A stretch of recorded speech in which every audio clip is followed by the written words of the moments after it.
Well, Chelsea just made another brutal decision. And this time, it's Liam Rosenior, gone after just 3 months. Just 3 months. That's all it took for Chelsea to make yet another ruthless decision.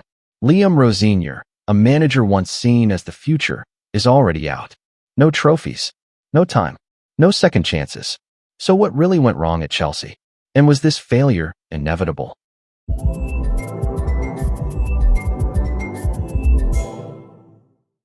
When Liam Rosenior was appointed manager of Chelsea FC in January 2026, it raised eyebrows across football. He wasn't the biggest name. He wasn't the most experienced. And he wasn't the genius. But he represented something different. A modern coach with fresh ideas, tactical intelligence, and a clear philosophy.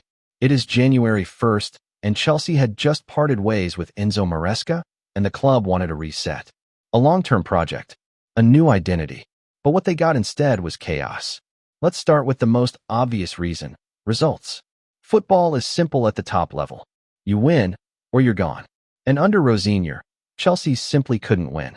They had 11 wins, 2 draws, and 10 losses across 23 matches, representing 47.8% win rate. To deepen their woes, they lost 5 consecutive Premier League matches without scoring a single goal. Think about that. 5 games, 0 goals. For a club with Chelsea's attacking talent with the likes of Cole Palmer, João Pedro, Neto, Estevao, Garnacho, and the others, that's not just bad, it's alarming. In fact, it became their worst scoring drought in over a century. And it didn't stop there. Chelsea lost 7 of their last 8 games in all competitions. Week after week, the same story. Dominating possession, creating chances, but not scoring, conceding cheap and soft goals, and walking away with nothing. What's going on? Confidence dropped. Momentum disappeared. And Chelsea and the fans, the pressure, kept building. Tactically, Rosenior didn't come without ideas. His philosophy was clear. Possession-based football. Structured build-up. Control through the midfield. On paper, it sounded perfect. But on the pitch, it just didn't work. Chelsea's play became predictable. Slow passing. Sideways movement.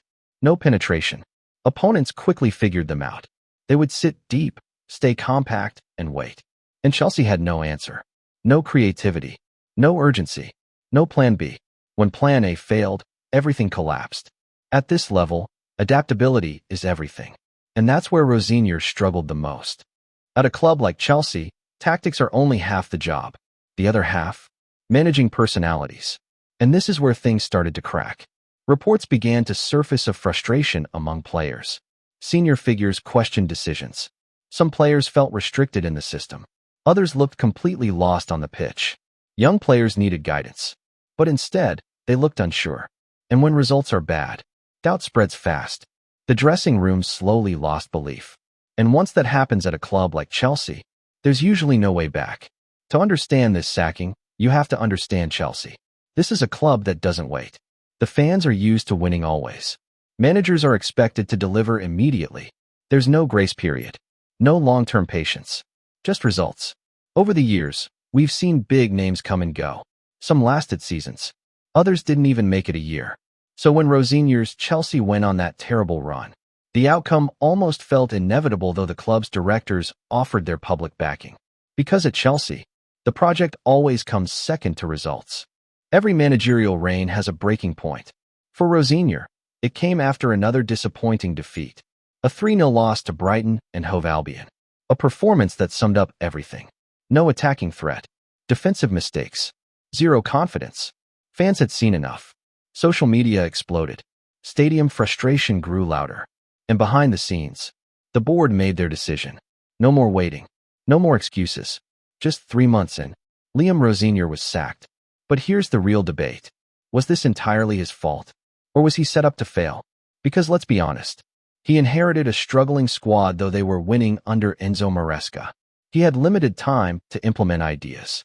And he faced massive expectations from day one. At most clubs, a manager gets time. At Chelsea, time is a luxury. And Rosenior never had it. So in the end, Liam Rosenior's time at Chelsea becomes another short chapter in a long story of managerial instability. A bold appointment, a failed experiment, and another reminder of how brutal football can be at the top. But what do you think? Was sacking him the right decision? Or should Chelsea have trusted the process? Let me know in the comments.